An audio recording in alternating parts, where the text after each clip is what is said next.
दोस्तों नमस्कार। दोस्तों ये चेतने का वक्त है। चेत जाइए, जाग जाइए, इस देश के हालात को समझ लीजिए, अन्यथा ये देश अंधेरी गुफा में चला जाएगा और उसके बाद आपके पास कोई विकल्प ही नहीं बचेगा कि आप उस अंधेरी गुफा से बाहर निकले तो कैसे निकले। चाहे वो शिक्षा का क्षेत्र हो, चाहे हेल्थ सेक्टर हो। इतना ही नहीं, जो असंगठित क्षेत्र की स्थिति है उससे बुरी स्थिति इस देश में सरकारी कर्मचारियों की भी हो सकती है। उनको देने के लिए वेतन सरकारों के पास नहीं बचेगा, कोई कर्ज नहीं देगा, रिजर्व बैंक नोट छापने की स्थिति में नहीं रहेगा। अंतर्राष्ट्रीय तौर पर आईएमएफ और वर्ल्ड बैंक जो लोन देते हैं उसका इंटरेस्ट रेट इतना बढ़ा देंगे या फिर वह अपनी पॉलिसीज को लेकर आएंगे कि उसी लाइन पे आप देश को चलाइए, तभी हम आपको पैसा देंगे। ऐसी स्थिति इस देश के भीतर में आ सकती है क्योंकि इस देश को संभालने का विजन मौजूदा सरकार में नहीं है।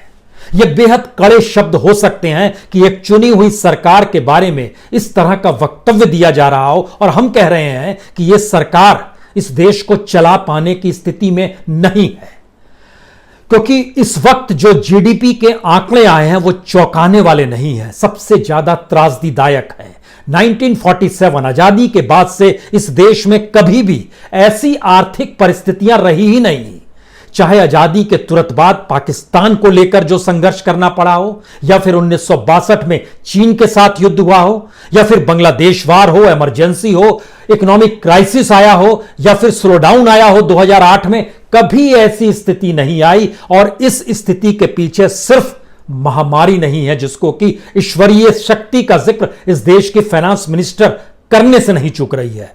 यह मसला ईश्वरीय नहीं है, आप संभाल पाने की स्थिति में इस देश को नहीं है, इसीलिए यह देश धीरे धीरे अंधेरी गुफा में समाते चला जा रहा है।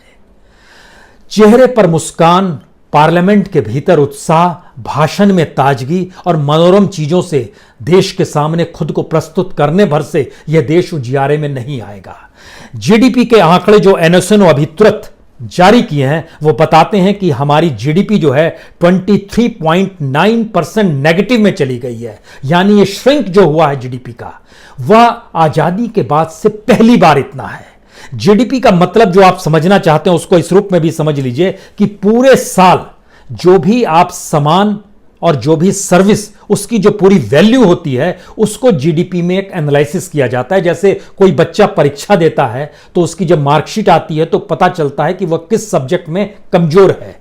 और इस क्वार्टर की यानी अप्रैल मई जून लॉकडाउन के वक्त की जीडीपी ने बताया है कि हम किसी भी सेक्टर में पॉजिटिव नहीं है। कहीं पॉजिटिव है तो वह एग्रीकल्चर सेक्टर में, जिसमें किसानों के लिए इस देश ने कभी कोई काम किया ही नहीं। इस देश में किसानों के लिए इंफ्रास्ट्रक्चर, सिंचाई से लेकर, बीज से लेकर, खाद से लेकर, बिजली तक सिर्फ 27% को यह सुविधा है। बाकी किसानों ने अपने आप खुद को खड़ा किया है।